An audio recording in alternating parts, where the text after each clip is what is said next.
Você, meu caro aluno que está se preparando para a prova da OAB, sou o professor Marcel Riso aqui do Alfacom, uma empresa da Abril Educação, e hoje nós estamos aqui com essa parceria na Veja.com para trazer para você algumas das principais matérias que vão cair na sua prova de primeira fase. Professor Marcel Riso, então vamos falar de Direito do Trabalho. É uma das matérias que mais são cobradas no exame da ordem na primeira fase, e é uma das que as pessoas mais escolhem para fazer a segunda fase. Então é uma matéria essencial na sua aprovação, certo? Hoje nós vamos tratar aqui de alguns temas introdutórios. Quem que é o empregado, quais são alguns dos direitos dele, alterações contratuais, matérias que normalmente caem nas provas. Vira e mexe, elas estão aparecendo na sua prova, então nós vamos focar nessas matérias que têm uma maior possibilidade de aparecer no seu exame, certo? Então vamos dar sequência aqui. Vamos começar falando sobre relação de trabalho e relação de emprego. Tem diferença essas duas coisas? Tem diferença. Relação de trabalho é um gênero do qual a relação de emprego é uma espécie. Então nós temos aqui a relação de trabalho. Imagine aqui o nosso círculo. Tudo que tiver aqui dentro é relação de trabalho. Nós temos aqui dentro diversas relações nós temos diversas relações de trabalho. Por exemplo, nós temos aqui o avulso, nós temos o cooperado, o estagiário, diversas relações de trabalho. Estagiário, nós temos o empregado, que é uma relação de trabalho, empregado. Nós temos várias outras, certo? Então, tudo que está aqui dentro é relação de trabalho, mas só essa daqui é uma relação de emprego. O que é tão especial nessa relação de emprego, então? Ela tem requisitos especiais que as outras relações não têm, certo? Nós temos basicamente 3 tipos de empregado no Brasil. Nós temos os empregados urbanos, rurais e domésticos. Tem diferença entre esses 3? Tem diferença entre esses 3, mas os 3 são empregados. Significa então que eles são subordinados. Essa é a principal diferença de um empregado para as outras relações de trabalho. Só vou fazer uma ressalva aqui. É muito normal você usar os termos relação de trabalho, relação de emprego, empregado, trabalhador, como sentidos sinônimos, certo? Então, tem que tomar cuidado para saber quando que está sendo usado em um sentido, quando está sendo usado em outro. Por exemplo, a própria Constituição, no artigo 7º, fala lá, são direito dos trabalhadores. Mas quando o artigo 7º diz trabalhadores, ele quis dizer empregados, certo? Então, vamos ver esses requisitos. Primeiro, do empregado urbano, que ele é a base para os outros empregados. Ele é o que tem o maior número de regulamentações. Para ser empregado urbano, nós temos que ter 5 requisitos. Então, vamos lá. Tem que ser um trabalho prestado por pessoa física. O que isso significa? Pessoa jurídica não é empregado, não existe isso. Para ser empregado, tem que ser pessoa física, tem que ser uma pessoa natural, certo? Esse trabalho tem que ser desenvolvido com pessoalidade. O que significa isso?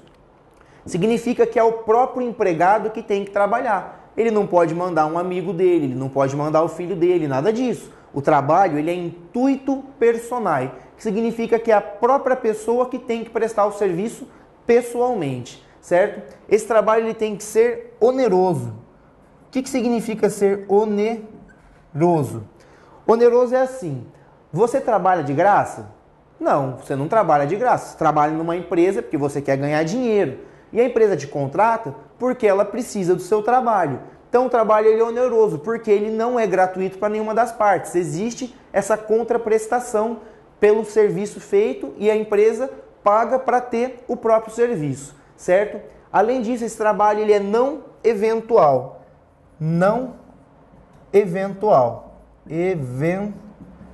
O que significa ser não eventual?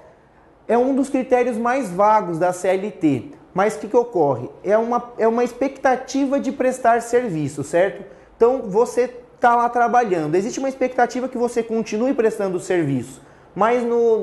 Então, se a pessoa trabalha lá 3 dias na semana, 2 dias na semana, tem diferença? Para o empregado urbano, não faz diferença quantos dias na semana. Pode ser uma vez na semana, sem problema nenhum. Mas tem que ter essa expectativa na prestação de serviço. O trabalhador eventual ele é um trabalhador sem todas aquelas gamas de direitos que o empregado tem. Ele é um trabalhador normal. Então tem que ser não eventual, tem que ter essa expectativa de prestação de serviço. E por fim, o requisito mais importante, que é o da subordinação jurídica. Subordinação jurídica. O que significa subordinação jurídica? A CLT fala em dependência. Qualquer uma das duas expressões pode cair na prova. Dependência ou subordinação jurídica. Por quê? Quando você entra na empresa, quem que comanda a prestação do serviço? Não é o empregador? Não é ele que determina o que você vai fazer, como você vai fazer, qual que é o seu serviço, qual que é o seu setor?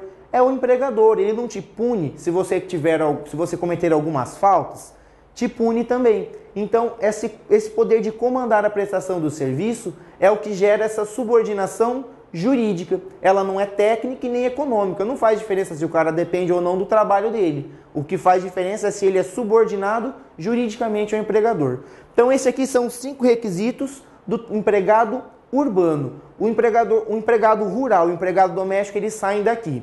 Então, vamos lá. Empregado rural, qual que é a diferença? Ele tem todos esses 5 requisitos, mas ele tem um a mais. O empregado rural, ele presta serviço para empregador rural. Só isso. Então, além desses 5 requisitos, ele presta serviço para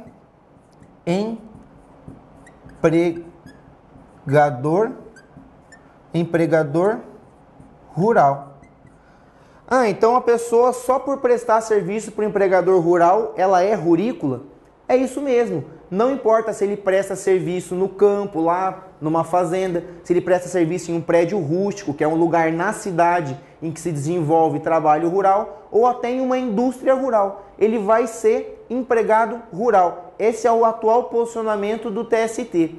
Existem doutrinadores que não concordam muito com isso, mas importa para a sua prova esse posicionamento do TST, porque é uma jurisprudência consolidada. Tudo bem? Por fim, então, vamos falar aqui do empregado doméstico. Ele tem 3 desses requisitos. Ele é uma pessoa física com pessoalidade e onerosidade. E mais 4 requisitos específicos. Primeiro, ele é um trabalho contínuo. O que significa ser um trabalho contínuo? Para ele faz diferença a quantidade de dias na semana. A quantidade de dias é um pouco controversa até hoje. Tem alguns que consideram 3 dias, outros consideram 2 dias, mas de forma geral, até 2 dias é diarista, 3 ou mais dias é empregado. Esse é o posicionamento majoritário. Além desse serviço contínuo, é um trabalho prestado para pessoa, então olha só, para pessoa ou família. O que significa isso? Que uma empresa nunca vai contratar um empregado doméstico. Tem que ser uma pessoa ou uma família ou uma união informal de pessoas, por exemplo, uma república de estudantes. Mas empresa ou qualquer outra pessoa jurídica nunca vai ter um empregado doméstico. Isso não existe, certo? Isso é complementado pelo terceiro requisito, que ele é um trabalho prestado sem lucro. Como assim? O fruto do trabalho doméstico, ele não pode dar lucro para ninguém. Por exemplo, pode um pensionato contratar uma empregada doméstica? Não pode. Por quê? Porque esse serviço vai gerar lucro para outra pessoa. Então não pode. Então como é que ocorre? Você contratou um empregado doméstico, não faz diferença o serviço dele. Pode ser um jardineiro, pode ser um médico, pode ser uma enfermeira cuidando lá de um idoso. Prestado com os requisitos que nós estamos vendo agora, será um empregado doméstico, só não pode gerar lucro. Por exemplo, a mulher faz salgadinhos. Só isso caracteriza doméstico ou seletista? Não. Se é um salgadinhos para venda, aí ela é seletista. Se esses salgadinhos são só para consumo próprio de uma família, daí não, daí ela vai ser doméstica. Por fim, nós temos um último requisito, que é no âmbito residencial. Então, âmbito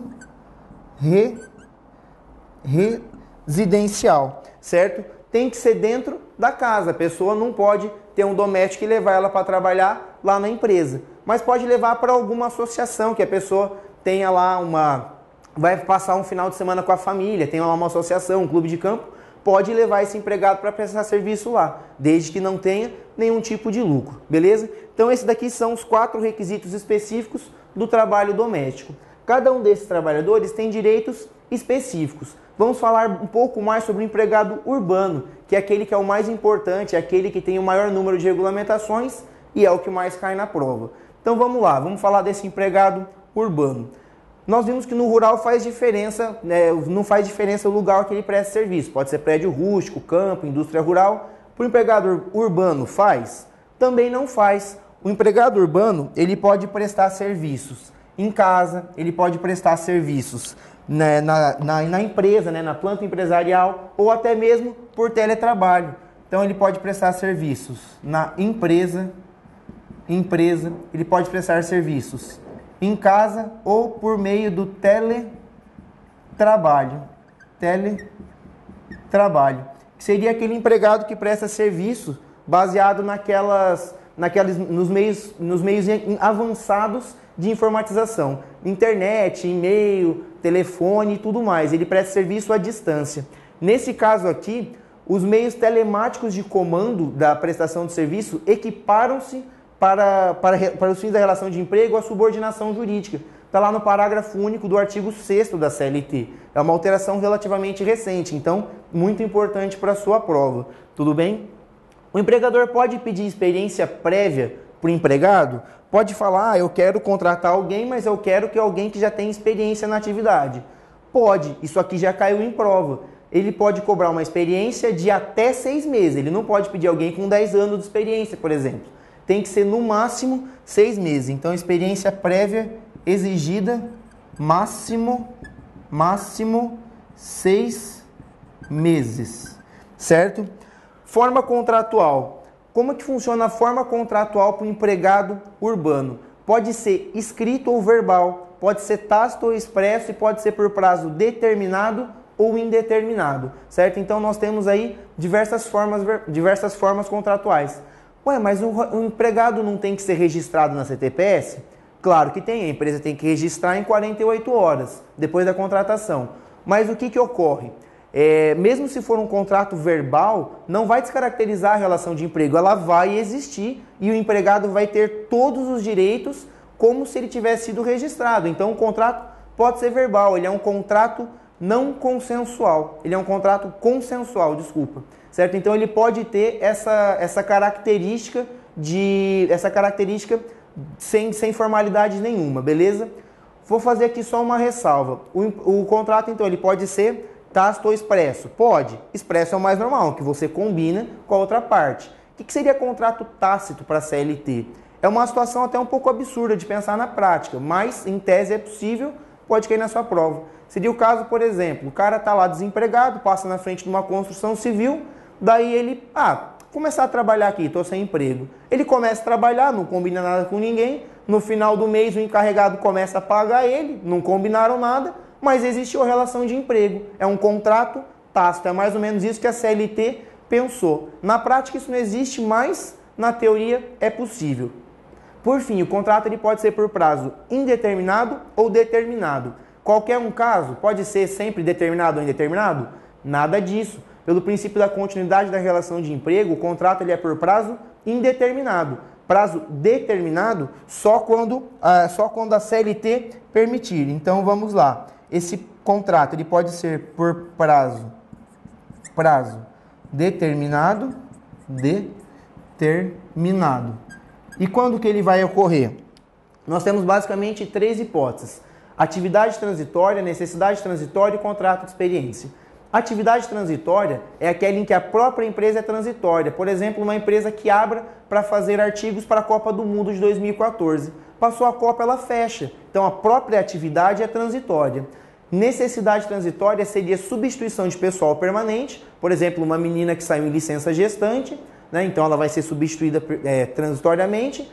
E no caso de acúmulo de serviço, chega lá no final do ano, a empresa vende mais. Então ela contrata alguém por prazo determinado para suprir essa demanda. Por fim, o caso mais comum que é o contrato de experiência, certo? Que você contrata para ver se você vai gostar do empregado, se o empregado vai gostar da empresa, certo? Então é um teste para as duas partes. Os 2 primeiros contratos, atividade transitória e necessidade transitória, ele vai até 2 anos. O contrato de experiência, ele vai até 90 dias. Esses são os prazos máximos. Pode haver prorrogação?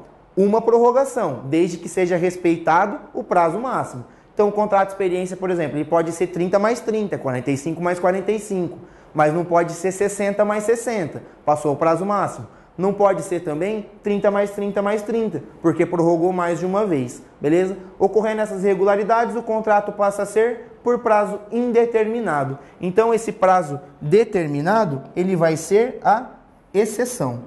Ele é exceção, beleza? Não é a regra.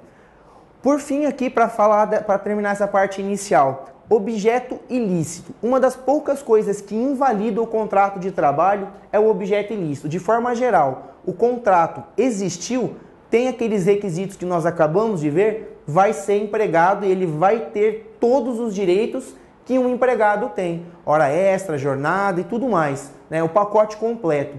Mas o que ocorre? O objeto tem que ser lícito. Então aqui vamos falar da diferença entre trabalho proibido e trabalho ilícito. Então, trabalho proibido e trabalho ilícito. Qual que é a diferença, então, entre trabalho proibido e trabalho ilícito? O trabalho proibido, ele é proibido para uma determinada pessoa. Por exemplo, o menor ele não pode trabalhar com menos de 14 anos. É proibido para o menor trabalhar com menos de 14 anos. Mas e se um menor de 10 anos começa a trabalhar? Não vai existir a relação de emprego?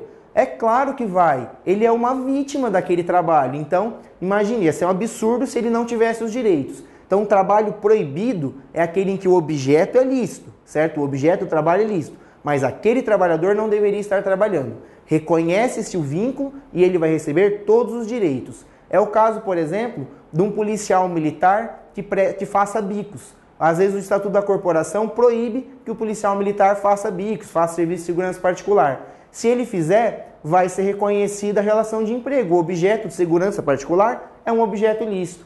Por outro lado, imagine o caso do bicheiro, que contrate um empregado lá para cuidar, para cuidar da banca. Essa relação vai gerar vínculo de emprego?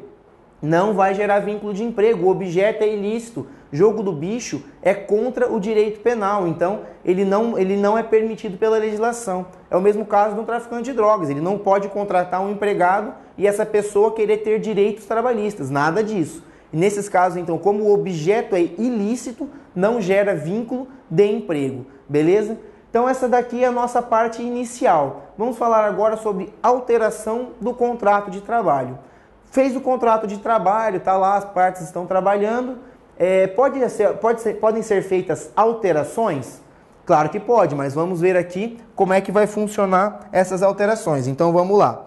Alterações no contrato de trabalho.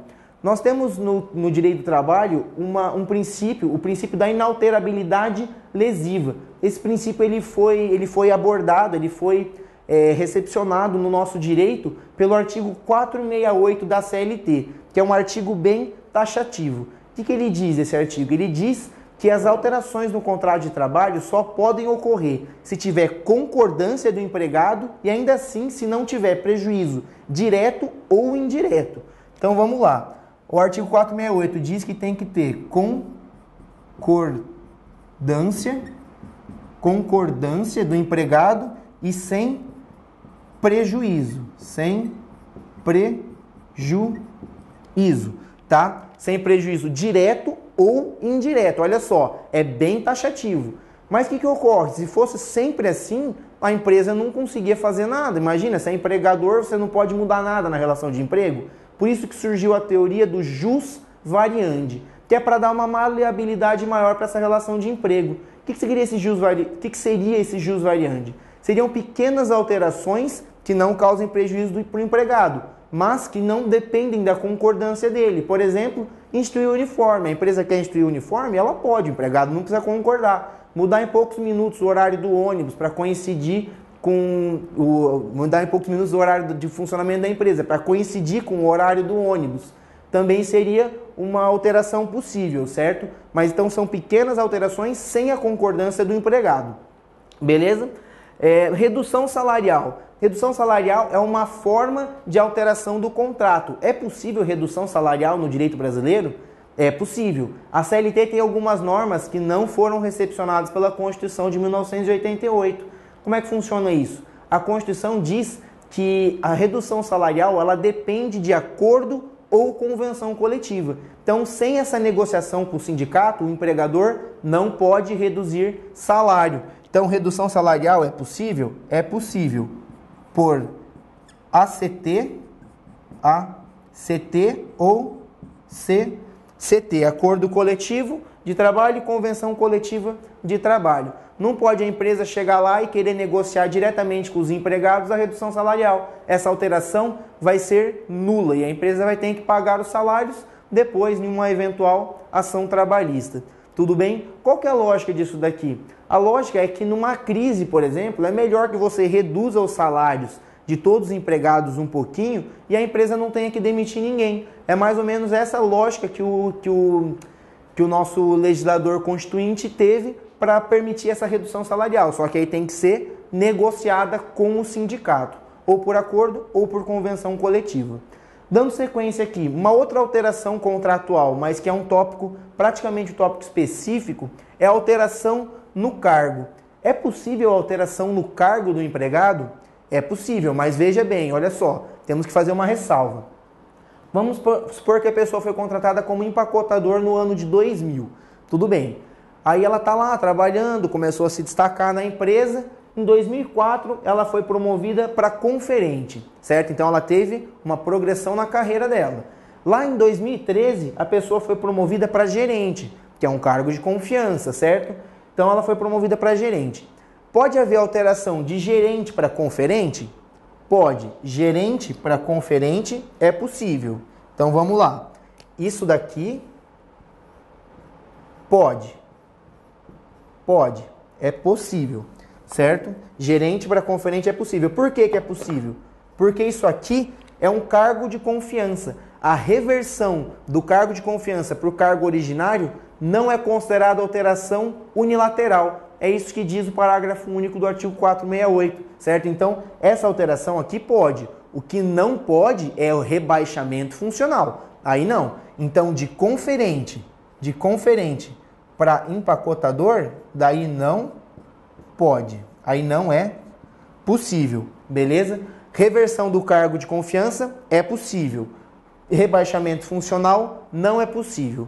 O que ocorre? Algumas pessoas confundem, mas depois de 10 anos não pode mais fazer essa reversão? Sempre vai ser possível ao empregador fazer a reversão do cargo de confiança. O que ocorre? O TST entende que se a pessoa exercer o cargo de confiança mais de 10 anos, daí pelo princípio da estabilidade financeira, ele vai ter direito a continuar recebendo a gratificação do cargo, mas ele pode retornar ao cargo originário, né? Ele só vai continuar recebendo essa gratificação se ele não tiver cometido nenhum erro, não tiver cometido nenhuma falta. Se ele cometer alguma falta, ele também vai poder perder essa gratificação. Mas então, se aqui a pessoa exerceu esse cargo, né? Esse cargo de gerente, exercício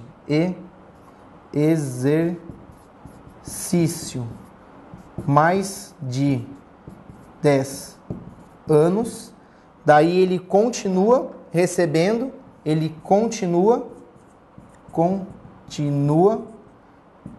recebendo a gratificação, que normalmente é de 40%, né? Que é para o empregador fugir da hora extra, mas isso é um outro tópico, beleza? Então ele continua recebendo a gratificação do cargo. Vamos falar, para finalizar aqui, vamos falar sobre a transferência de empregados, que também é uma alteração contratual. Está mudando o local da prestação de serviço. Isso é uma alteração contratual, mas também é um tópico específico. A alteração do contrato aqui nesse sentido, de transferência do empregado, ela pode ser sem mudança de domicílio e com mudança de domicílio. Às vezes chamada com mudança de cidade ou sem mudança de cidade, mas o mais correto é com ou sem mudança de domicílio, que é onde se a pessoa consegue continuar morando no lugar em que ela já morava. Sem mudança de domicílio, a empresa pode transferir. Aí está dentro do direito potestativo do empregador. O que ocorre? Ele vai ter que indenizar o empregado se houver mais gastos com o transporte. Por exemplo, a pessoa trabalhava numa farmácia no centro da cidade. Daí o empregador falou, ó, eu preciso que você trabalhe numa filial, que é lá do outro lado. A pessoa morava ali do lado da farmácia e não recebia vale transporte. Agora ela vai ter que receber. Se ela recebia mais um vale transporte, só com um passe ela chegava no trabalho, agora precisa de 2, vai ter que ser suplementado esse maior gasto com o transporte. Então, sem mudança de domicílio, é tranquilo. O que pega mais é com mudança de domicílio. Por quê? Com mudança de domicílio, nós temos a seguinte situação. Nós temos 4 casos em que não precisa da concordância do empregado, mas como regra, o empregado tem que concordar, certo? Então, nós temos aqui concordância do empregado, concordância do empregado e sem concordância. Sem concordância do empregado. Sem a concordância, nós temos 4 casos. Então, vamos lá. Primeiro caso, o cargo de confiança. Se a pessoa tem cargo de confiança, ela pode ser transferida pelo empregador. Então, o primeiro caso, cargo de confiança. Certo? Então, é o primeiro caso. Segundo caso, a transferência, a pessoa que tenha condição implícita ou explícita no contrato para essa transferência. Então, condição implícita ou explícita. O que seria isso? Implícita seria, por exemplo, um funcionário de um circo. É óbvio que ele vai ser transferido. O próprio circo ele é itinerante, ele está numa cidade esse mês, está em outra cidade no outro. Ele vai sempre mudando o seu local de prestação de serviço. Então isso seria a condição implícita. Condição explícita é quando tem uma cláusula contratual. Está lá dizendo, olha, eu estou te contratando e você vai ser transferido. Por exemplo, um engenheiro que vistoria obras no Brasil inteiro. Ele vai ser transferido para diversas cidades do Brasil. Então é uma condição explícita. Terceiro caso é na extinção do estabelecimento. Então, extinção do estabelecimento. Por que ocorre isso? A empresa, vamos supor que ela tenha várias filiais. O cara trabalha na filial de Brasília, daí extinguiu a filial de Brasília. A empresa transfere o cara para Salvador, transfere seu empregado para Salvador. É possível isso? É possível isso, certo? O empregado não é obrigado a ir. Se ele não for, considera-se que ele pediu demissão. Mas a extinção do estabelecimento é um dos casos em que é possível essa transferência do empregado. E por fim, a transferência provisória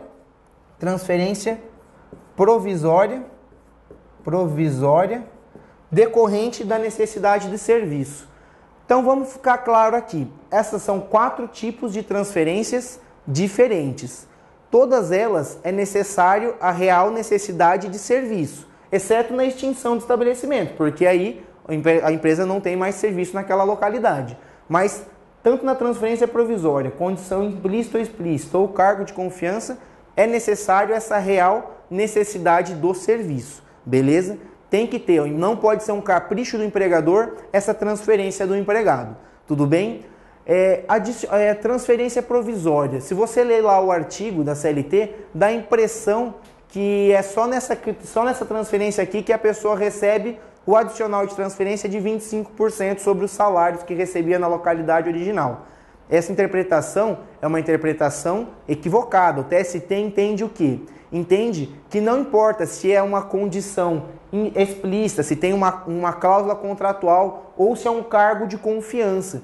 Qualquer uma dessas situações, cargo de confiança, condição explícita, então uma cláusula contratual e também nessa transferência provisória decorrente da necessidade de serviço, vai pagar o adicional de transferência. O pressuposto jurídico para receber o adicional de transferência de 25% é a própria transferência provisória. Não faz diferença se ele tem esse cargo de confiança ou não, por exemplo. Esse é o entendimento do TST, o entendimento consolidado do TST, beleza? Então, ficamos aqui com a nossa matéria. Espero que você tenha aprendido os conteúdos, são muito importantes para a sua aprovação na primeira fase da OAB. E se você escolher Direito do Trabalho, também existem boas possibilidades de cair na segunda fase, certo? Então são matérias que estão sempre aparecendo na prova. Fique aí, revise o seu material, você aí que está acompanhando a aula, é importante ler a matéria e nós nos vemos amanhã na nossa próxima aula aqui, nessa parceria com a Veja.com. Vejo você amanhã, até mais.